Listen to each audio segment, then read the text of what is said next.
Hi friends, welcome back to my channel. Evening எதாவது snacks பண்ணலாமே அப்படின்னு பார்க்கும்போது அன்றைக்கி வந்து ரொம்ப போரிங்காக இருந்துச்சு. ஸோ சிம்பிளாக எதாவது பண்ணலாம் அப்படின்னு சொல்லிட்டு தான் இந்த பாப்கார்னை வந்து நான் தேடி கண்டுபிடிச்சிருக்கேன். ஆனால் என்ன பிரச்சனைனா, இந்த எண்ணெயெல்லாம் ஊற்றி இந்த கார்னெல்லாம் வந்து ஃப்ரை பண்ணும்போது அந்த எண்ணெய்லாம் பட்டு பட்டுன்னு மேலே தெரிக்கும். எனக்கு பயம்லாம் இல்லை, ஆனால் லைட்டாக பயமாக தான் இருந்துச்சு. அதனால தான் பாவம் பார்த்து எங்கள் டேடி எனக்கு இதை வந்து செஞ்சு கொடுத்தாங்க.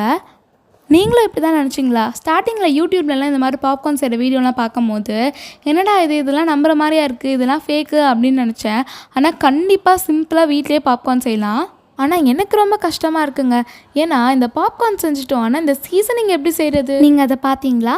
ஆமாம், இந்த சரவணா ஸ்டோர்ஸ்லாம் பாப்கார்ன் வாங்கும்போது இந்த மாதிரி உருண்டையாக இருக்கும். இது வந்து நான் என்ன அப்படின்னு ரொம்ப நாளாக வந்து யோசிச்சுட்டு இருந்தேன். ஆனால் வீட்டில் பாப்கார்ன் செய்யும்போது தான் இதை நான் கண்டுபிடிச்சேன். இது வந்து வெடிக்காத பாப்கார்ன்.